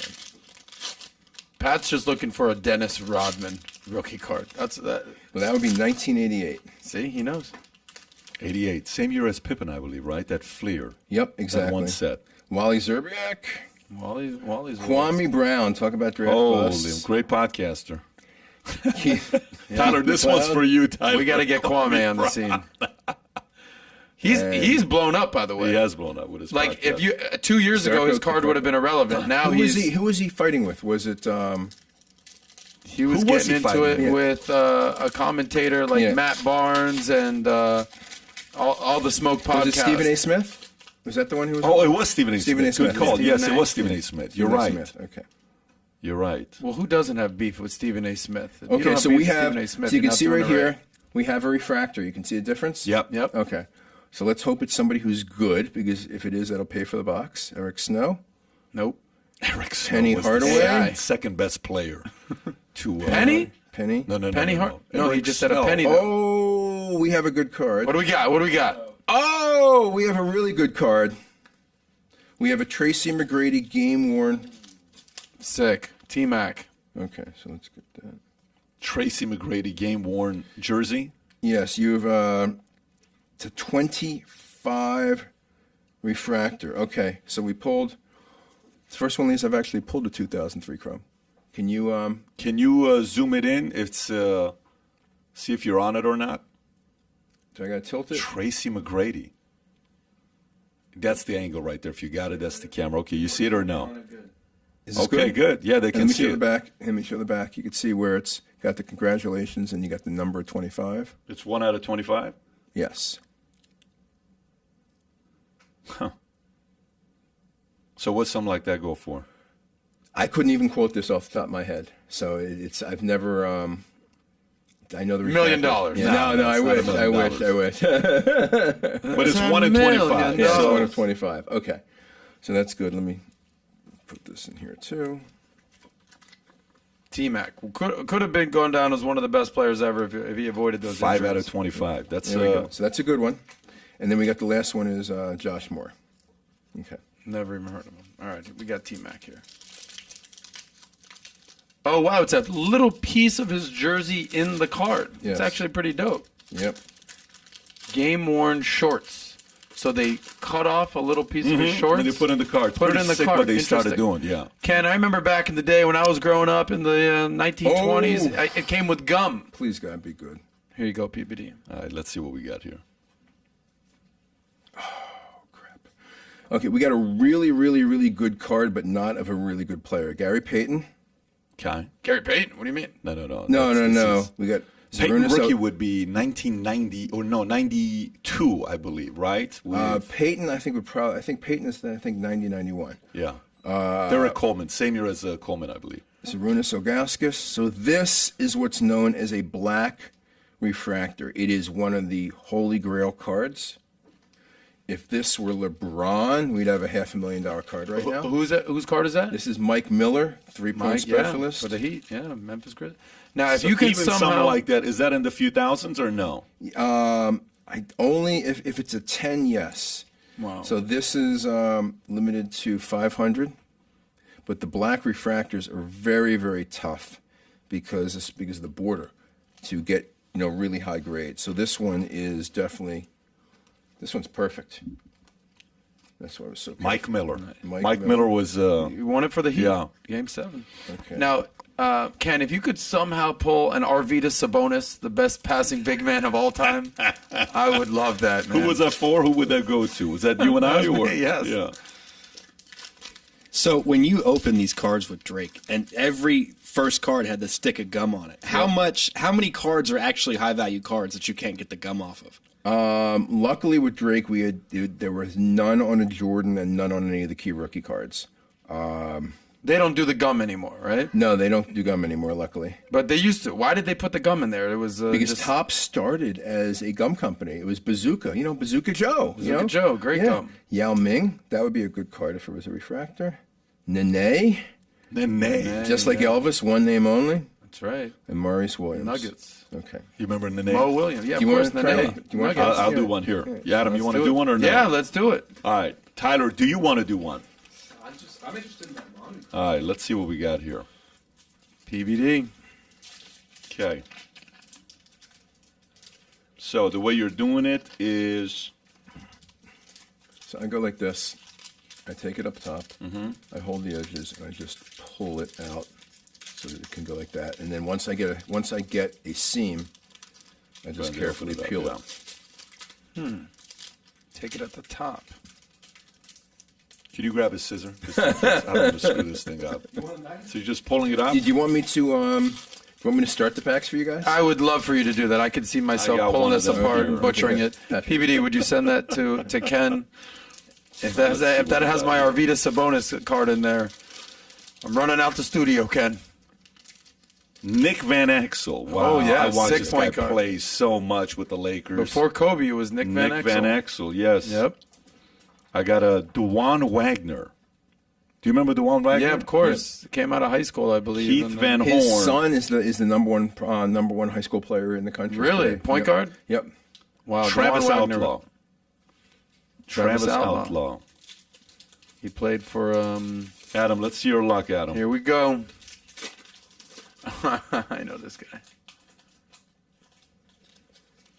Duncan's rookie is what year? Huh? What year is Duncan rookie? 99. Duncan I believe. is 98, truth 99? is 1997. 7 or 8. 97. Yeah. Because he won with David Robinson. Yes. In 99. That's what I'm I saying. got Draco. Oh, hold on. What do you got? I don't know what just happened here. What? But I got a Kobe. Okay. I got a Kobe, Pat. There we go. This is for you, PBD. I like So it, let's man. get We'll the take let's it. get. What do let's we get- do with there? I just pulled a Is Kobe this Bryant. anything? Is that a Draco worth anything or no? No, we'll still That's so cool. put it in here. Put the Kobe in here too. You going in? You see for this? you for getting I a just Kobe. got a Kobe. Pat, because I love you so much, I'm giving you my Kobe card. Unbelievable. Here you go, the sir. Kobe in here. Thank you. I got Jamal Mashburn, who I just saw at the Heat game the other day. Good for you, Mash. Jamal Mashburn. Yeah. What story you know about Jamal Mashburn? I don't know. He was doing some shady stuff in Kentucky. What do you got? Jamal Mashburn. Remember the 3 J's? The Jason Mavs Kidd, Jamal Mashburn, and Jimmy Jackson. Jimmy Jackson. Yes, That's right. Jimmy Jackson. The I got 3. Brian Grant and a very underrated big man, Zaza Pachulia. Remember Zaza? Did Brian Grant play with? Is that his brother or no? No, right? Because No, you're thinking of Harvey Grant and Horace Grant. No, Yeah, Brian yeah. Grant was a Heat guy with dreads. I think he's run into some health issues recently. But he got traded with Lamar Odom to the Lakers. I got a for Ricky Shaq. Davis, Karl Malone, Carmelo. Matt Harpring, and then I got a rookie. No, I don't think that is. John Thanks, Ken. Stephenson. Here you go. What do we got here? That Kobe card. Jamal Mashburn, Brian Grant. Ken, I appreciate you opening up cards. Hey, no problem. By the way, the only time, this is a little graphic, the only time I open up plastic stuff, I guess, if I'm opening up a condom. So this is, it takes me back to my old days. Sorry, guys. Use protection. That's all I'm saying, kids. Reggie Miller. Oh, I got a refractor. Not a great guy, but is refractor, and I'll show you guys how you can tell the difference. Sean Marion. I mean, you got to The Matrix. Lamar. By the way, I will say this. I'm feeling Elton very Brand. childlike right now. This is like a cool feeling. I haven't done this stuff in Let me see how you can tell if So you it's can 30 see years. the. refractor. You have to notice that this chrome is the chrome's a little dull here, and it's a little bright here. And you look at the back, and you see the bottom left. If you see 160, it says Yeah. refractor. If you see what color, like these, or it's not the color. It's got to say number 160. No. It's got to be shiny. So you really have to be able to see it. So I probably should look at your guys' cards when you're done to see if you passed over any. Refractors. I think this one might be a refractor. This is Mike Dunleavy Jr. Shout out to the You see some Dunleavy family. This one seems a little. And Nice. and what's the big deal with refractors? Somebody's trying to collect a set, and they need the total refractors, right? Oh, getting refractor sets is highly expensive and virtually impossible. Basketball checklist. Now, what are these checklists for? So you know who's in the set. Oh wow! Yeah, no, this is not a refractor. Okay. So these are all 03, 04? These are all 03. Not 04. rookies though. Just they No. played in the league. Yes, they were in the Gotcha. league in 03, 04. Some of these guys. Antonio McDice. Damn, David West. Ugh. Come on, where are you, LeBron? I'm going to put that here Tony for you to look at Batty. to see. Here you go. Rashard Lewis. Ooh, Rashard Lewis, great I think I player. just pulled a Dirk refractor. Yes, I did. Okay. Dirk Nowitzki. So if there's one player in the league, not like a Hall of Famer, not like an MJ, LeBron, but like a young up-and-comer who's maybe been in the league for the last 2-3 years, and you can get your hands on his rookie card, who would it be? You're talking like a Luka, is it a Trey Young, a John good luck with Morant? the- Well, look.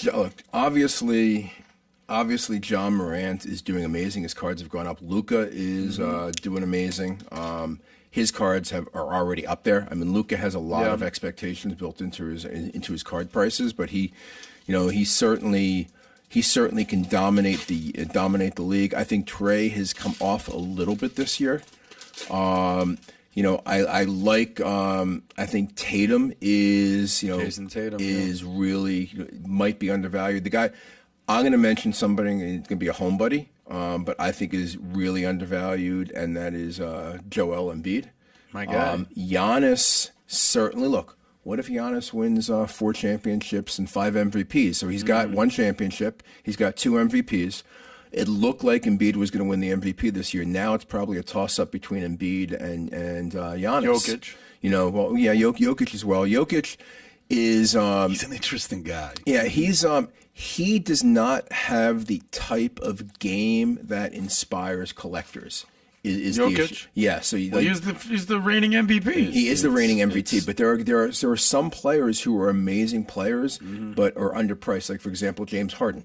People don't love buying James Harden cards. I think James Harden is, drastically undervalued for what he accomplished. Well, he's got to win a championship to get that respect. Yeah, exactly. I don't know. Do you think Giannis can win a championship? According to Tom Zenner, he'll never win one. I think. Yeah. Tom, by the way, I think Giannis is that anything? It's nothing over there. No, right? nothing over there. All right, Okay. So we got 3 more packs left. We got 3 more, and then we got 3 more, and then we've got the money pack. Okay, Thanks, gentlemen. let's see what we got here. Ken, thanks for making me feel like a child again. I Hey, appreciate no problem. this, buddy. Okay, I got a pretty good rookie in the back. Let's hope it's a refractor. It's not. Now, Ken, how old is your son? My son is 8. So, is there anything more in life that you love just opening up cards with your son? Oh, Real it's talk. great. It's great. It's great. You do this with Dylan or Tico? PBD? Yeah, I would do it. They like Pokemon cards. See, that's like what Ken was That's what saying. they're Another refractor. But Paul is really into baseball and That's your son? basketball. Yeah. Mm-hmm. So I'm remarried. So I have a 25-year-old daughter and a 22-year-old daughter who until. Okay, so tell me what this is. You may want to look at this. Okay. Let's see what we You got. may want to look at this. What this is? Oh, there you go. We got it. What do we got? I pulled the LeBron chain. We got the LeBron, finally. Okay. Congratulations. Yeah. This is it. This is what we wanted. Nicely done, PBD. So, and right behind it, look what's right behind it, though, Ken. That's what you got to see, what's behind it. Whoa. Oh. Wow. Oh, he reaches for the glasses. You know it's legit. Oh, he's got the Carmella rookie refractor. This is Sick, dude. This was the hot pack. So Pat pulled out the hot pack. Yes. Pat, congratulations. Wow. Today's your lucky Okay. day. So there's that. Let me just So get this the is a LeBron. Carmelo refractor rookie. Yes. Yeah. I don't know. I just pulled the Boris D out, guys. I don't know. Okay. The French So connection. Pretty decent defender, though. This is really good. Very versatile. I'm very Could cover happy we LeBron. got these two cards. Way to go. So Yeah, this is is it a fair really to good say card. that LeBron card just paid for the pack? Yeah. Way to Yes. go, PBD. Yes. There's a Carmella. Let's see what we got. We got Desmond Mason. got Oh, Sam. I got something good coming up. Scottie Pippen. I got a Chris Bosh rookie. Chris Bosh is also Chris Bosh. rookie that year. Yeah, Yep. that was, by the way, 03. So 03. They call it one of the best, if not the best, right? Yep, correct. 03 right there. And D Wade. here we go. Darko Milicic. Oh. do I you just got? pulled maybe the best looking guy in NBA history. You guys know who Sam Cassell is? Of course. Absolute So funny. stud. Doesn't look like an alien at all. You are too funny. Tim Thomas. Oh, damn. Okay, so we have, it is Jason Richardson X Factor. Jay Rich. What a dunker. How many they put- how many dunk contests did he win? 2? So this is what's called an X Factor. You look at it, you can see, I'll pass it down, limited to 220. But they put it in the holders back in the day so that you would not get the card damaged.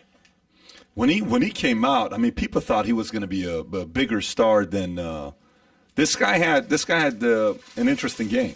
Yeah. When Well, he he came out. could jump Yeah. through the roof. He just You couldn't want to shoot see if so any of good these until are the end of his refractors career. before we set them aside? Yep. Okay. Yep. Take a peek. $25,000 box, huh? Interesting. So now to get these cards graded, it's going to take us how long? I can get them graded pretty quickly. Okay. I know somebody. Ken at knows PSA. somebody. So I do just give them to you to get them graded? We can take care of that for Okay. you. Yeah. All right, perfect. In fact, we have phone calls if you want. Do we? Let's get them. But it's got to be about cards. It's got to be about cards, They're okay? they're all cards. Well, let's do them. Let's get some of these callers in. We've got Drake on the line. Drake, how you feeling, buddy? Hey, man. We have Kyle. Kyle. Let's get Kyle in. Kyle, what's going on? What you got? Hey, good morning, guys. I'm just watching the pack getting open and watching you guys talk, and just had a question on what you guys thought the Fanatics deal would have on the industry going forward. I have an answer. Either one of you want to answer? No, you lead the Okay, way. okay. Ken, you're way. the expert. Okay. So let me give you the negative. The downside is that you never really love monopoly, right? You never want one company controlling all the licenses. Setting that aside, I think that this is potentially an unbelievable historic moment. Here's what's happening right now in cards. You know these flawless cases I was talking about that went, going for $40,000 plus? Fanatics got under $10,000 for those cases. So what happened is that the middlemen are the ones that are making all the money. Fanatics is what their goal is to try and put more cards directly into the hands of consumer. So they will get more money for the product, but at the same time, they're going to eliminate a lot of the the distribution people who, if I own a card store, why wouldn't I just want to call Fanatics and buy it myself? Why do I want to go through a broker? So what that's going to allow them to do is charge more for the product, which in this case is not a bad thing because they're not charging more for the product. They're actually getting it to the customer less. So let's say Panini, instead of getting $8,000 a case, got $20,000 for those cases that are selling for $40,000, okay? And the consumer was able to buy them at $20,000 a case directly from Panini. So the consumer would be buying them at a cheaper price. Panini would be getting more money. If you get more money per product, you can make a better product. You can put more money into the product. You can buy more autographs. You can buy more jersey cards. You can spend more money on advertising. Fanatics is a per their last valuation, $27 billion company. That's insane. So they are, and they have, and this is what I love. They have a $20 10-year license agreement with everybody. So I've competed against Michael Rubin in a former life when I was selling on TV back in the 90s. Rubin, the owner of the 76ers? Michael Rubin, one of the owners of the 76ers, but the owner of Fanatics, the principal. Oh, is that how he made his money? That's Okay, how he made gotcha. his money. So Fanatics. Got it. So he's the principal shareholder of Fanatics. He's a very smart guy. He's very strategic. So they have a 20-year license. So you know what they don't have to do? They don't have to flood the market in year 1, 2, and 3. If you want to make money in the card industry, this may be my best tip for everybody today. Whenever Fanatics starts putting out new product, okay, under their licenses, buy the first 2 editions, the first 2 key editions of baseball, basketball, and football. You got to wait until their product filters in. The reason is if they are smart, they got 20 years. They got to pay these fees for 20 years. They got to make sure that their first few releases blow up in value to support giving them a track record. So I think what they're going to do is they're going to really create great product I hope they do it for 20 years, but certainly the first few years they're going to create great product. They're going to underproduce to make sure they get people excited, that the customers make money on the cards, the customers enjoy the cards. It's a great experience for everybody and set them on a great track record. I am excited for the industry with the Fanatics deal because I think it's going to drastically expand. I think it's going to give consumers a chance to get product at a better, cheaper price and enjoy the appreciation as opposed to somebody who has just taking possession of the product for a week and selling it, making the money. Plus, I think it's going to get a lot more players involved. They've got player relationships. They've got all these athletes signed to contract. Getting really in the weeds. It used to be back in the day, like this jersey card that we pulled of Tracy McGrady. Guess what? It was worn in a game by Tracy McGrady. The past couple years, the jerseys have been so hard to come by. They're like shelf jerseys, like right off. They go to Dick's Sporting Goods and do it. So Fanatics is going to make sure they're actually game used and buy the game used stuff and put it on the card. So I think that they are going to make a better product for consumers, and I think that the initial purchase price by consumers are going to be at a more affordable and more realistic price. Ken, what is the maybe it's a black swan event, I don't know, but is there something out there that maybe would be a worst case scenario for the cards? Like, yeah, get involved in the cards, different asset class, but we didn't see this coming and all of a sudden the market goes down 20%, 50%. What would that be in this marketplace? Well, for me, for out of production product, I don't see that event. Okay, because the product's already out there. Like obviously with any athlete, you can have an event like there were, Deshaun Watson recently signed. Okay, obviously he had all the charges. Last year, 2 years ago, and his cards went all the way down. Yep. So with any current living athlete, should they do anything to put themselves in disfavor with the public, that can hurt. You're saying more individuals than the actual marketplace. More individuals in the market. The only thing that can hurt the market is the card manufacturers putting out a dud of a product or overproducing. Those are the two. Those are the two major risk factors. Gotcha. What do you think I should do with all my O.J. Simpson rookie cards? Those have gone down quite a bit. I don't think they're going to come back. I think the novelty, of, him being a murderer has gradually faded. Alleged. Yeah, alleged. Well, they did win the civil case. But it has weakened over time. I was around during when it was actually happening. People were going crazy for his stuff and for his autographs during the chase. But, the interest has slowly waned over time. Right. Okay, let's get to the next caller. John, if we got another one, let's go to the next one. Yeah, we have Chris on the line. Chris, how you doing? What's on your mind? Doing fantastic. Gentlemen, nice to see you guys kicking off a Monday, open up back cards with the boys. Down to business. So I have just a question for Ken.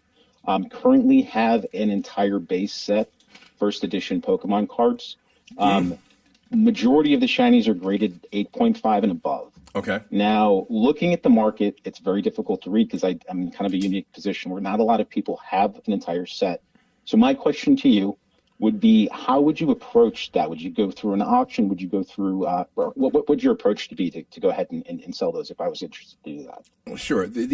Every time somebody tries to sell on their own, what you've got to realize, like I'll use Goldin as an example. I can touch a button and I can send out an email that 500,000 people can get at any one point in time. So if you look at Pokemon, for example, we did the break with Logan Paul, and we sold those packs on Goldin. So we have all the high-end Pokemon collectors that are at Goldin. If you try to sell it yourself, let's say you try to sell it yourself on eBay, you don't know who's going to be watching. You don't know what type of following you have. You don't know if the bidders are actually bidding because there's no controls over who places a bid, and you don't know if you're actually going to get paid.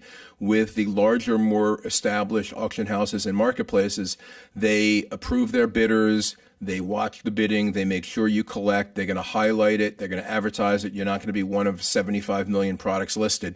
So you really want to try and find the right place to sell it, and really the right auction. For example, going in, if we have, like, next month at Goldin, we have a Jackie Robinson auction. Okay, that probably is not the ideal place to sell Pokemon. However, after that, we have a non-sports comic book, video game, and TCG auction.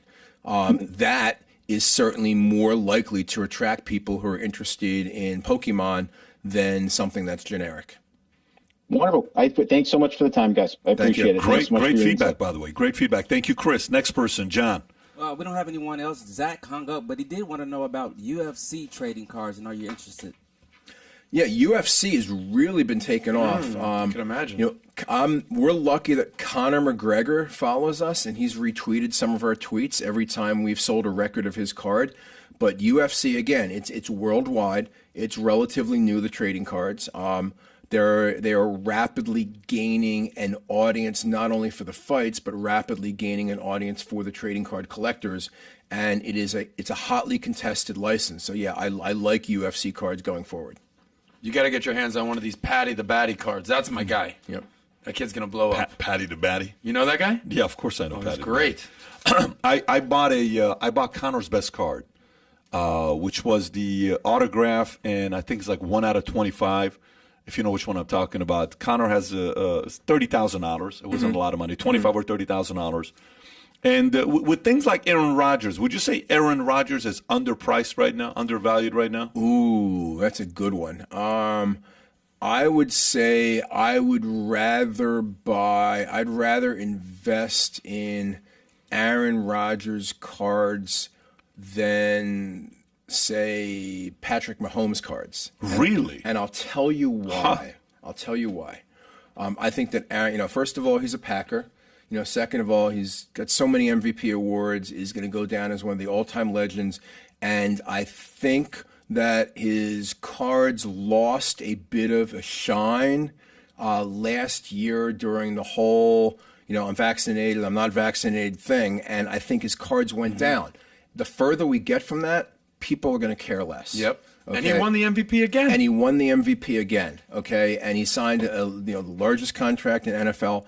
Mahomes, on the other hand, I think that his cards went up rapidly when people looked at the rookie class and looked at the NFL and say, wow, this guy's in the Chiefs. He's just going to rush through the NFL for the next 5-10 years and rack up 5-6 Super Bowls. Nope. What they didn't see coming was Justin Herbert, Josh Allen, Joe Burrow. They did not realize, oh my, look, there's an argument to be made that Josh Allen is the best pure quarterback in the NFL. I mean, the He's guy, a beast. Yeah, the Buffalo guy, Bills. Yeah, the guy is absolutely amazing. So I think it's tougher. I love Patrick Mahomes' cards. I love him as a player, but I think it's going to be tougher for him to rack up all those Super Bowls that people expect. Totally agree with you. Rodgers really, they talk about basketball, they talk about Jordan, LeBron, and Kobe. Rodgers would be part of those three, whether it's Joe Montana, Tom Brady, Aaron Rodgers. I would say those would be my three. Can we talk about Tom Brady real quick? Sure. I mean, he's 2 the minutes GOAT. left. We He's got the 2 GOAT. minutes. Nobody's better than Tom. I don't care what you say. Absolutely. What happened where he retired? Some guy bought his last football, his last touchdown pass for $500,000. Boom. The next day, hey, I'm coming back. Like, how much money did that guy lose? Talk about downside about buying memorabilia. In theory, had the guy bought it and paid for it, he would have lost probably 90% of the value. In actuality, the football has not been paid for. If that was done, if that transaction happened at Goldin, I just simply would have reversed the transaction because I don't want, the ball was advertised as his last ever touchdown, and literally the day after it voided. There should have been a disclaimer in there. Right. They could have put something in there that said, "Hey, Tom Brady's retired. As of today, it's his last football. Provided he never plays another NFL game, then they'd be covered." Right now, they're probably. If the auction house Leland's wants to press it, there probably will be a lawsuit, and it'll be interesting to see who wins. But obviously, it's going to cost them a lot of money. But no, that ball was worth for a second $500,000 plus, and then it becomes worth what a Tom Brady touchdown during the playoffs is worth, which is really nice. But certainly between $25,000 and $50,000. Well, assuming he actually does come back and throws another touchdown. Correct. Yes. Right. Tyler, how are we looking? All right, real quick. We opened a $25,000 box, right? Can you Yes. ballpark? I mean, you had 7 or 8 good cards, right? Maybe 10. Yep. Can you throw a ballpark number on what it was worth? A lot of it depends on what that McGrady's worth. I don't know off the top of my head. I know the Carmela's a few thousand. LeBron, interestingly, the LeBron during the height of COVID was probably a $28,000 card. Wow. Now it's probably closer to $10,000. So I'm going to say in the teens. How high in the teens? We'd have to go card for card and see what the grades come out. Cool. Well, Ken, I really It's think all that's on grading. It's really cool that you agreed before the show to split this 3 ways. That's really nice. You're a gentleman, Ken. I appreciate it. Thanks, Anyways, guys. tomorrow we have who? We have So we have Tomorrow we Kevin got Farley Kevin tomorrow, Farley tomorrow. Dave Rubin Thursday, Joe Jorgensen Friday, and it is Bitcoin week in Miami. There's some big speakers at maybe Bitcoin. have some this- special people guests. may show up. Yeah. Aaron Rodgers is speaking as well, I believe. There's a Speaking few at the big conference. names that we're Stay talking to. tuned It's a this busy week. Yes. It's a big week that kicked off with the Card King himself. Okay, Ken take Goldin. care, everybody. We'll see you guys tomorrow, 9 a.m. Thank you, Ken, for coming. I appreciate Thank you, man. you. This was Absolutely. wonderful. Great Beautiful. experience. Take care, everybody. Bye-bye. But